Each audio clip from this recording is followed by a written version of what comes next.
Alright, so this year you might have made it your goal, your priority to get a property closed.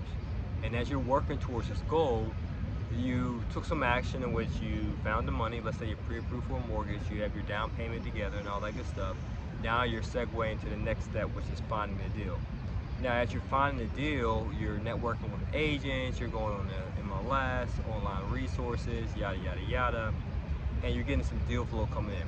However, you're getting somewhat discouraged because you just can't seem to find the perfect deal, right? Either you find a deal and let's say the cash flow's a little short, or you find a deal and it's not in the best side of town, or you find a deal and needs some repairs, you find another deal and you realize that it has a vacancy, you find a deal, the seller wasn't okay with providing seller financing, you find a deal and then something else was wrong with the property, right? But this is one thing I want to share with you, right? This is a news flash. Get ready for it. There's no such thing as a perfect deal. I'll repeat it. It bears repeating. There is no such thing as a perfect deal. We live in an imperfect world, so why do we expect people and conditions to be perfect? It makes no sense. So unless you're buying a new construction, a new build, but if you're trying to close on a property, you cannot expect for all of your terms for your purchase price to be accepted. You cannot expect for the property to be in mint condition. You cannot expect for the seller to say yes to all your terms and conditions. You cannot expect perfection. But what you can expect is what can I live with. That's how I go about buying properties on a repeatable basis.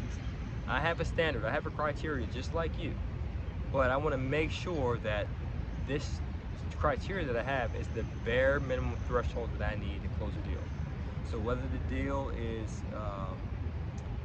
has a red door, or if it's on the south side, not the east side, don't get me wrong, of course, the aesthetics of the property is important. Of course, the location of the property is important. You're aware of this, right? Of course, the numbers are important and the terms are important.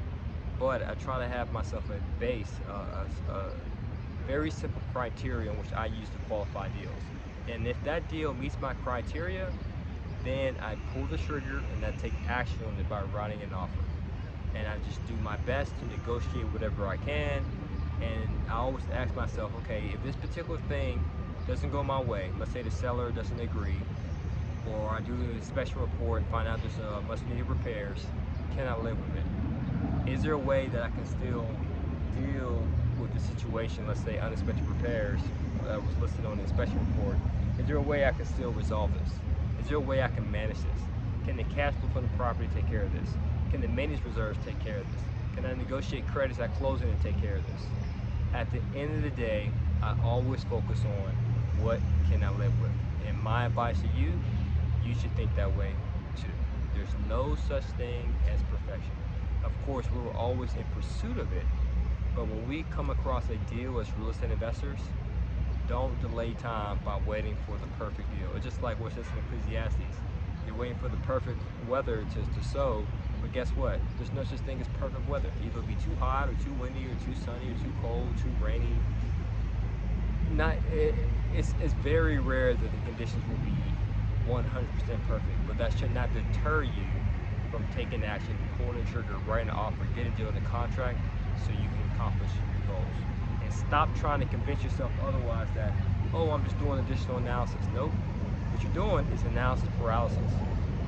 You analyze and talk yourself out of every single deal, and then another 12 months go by, still no deal in your portfolio. Don't let that be this year, okay? Don't do that. Focus on doing things the right way. Don't aim for perfection. As always, guys, this is your success. If you want more education, more training on how you too can get into real estate and scale, check the link below.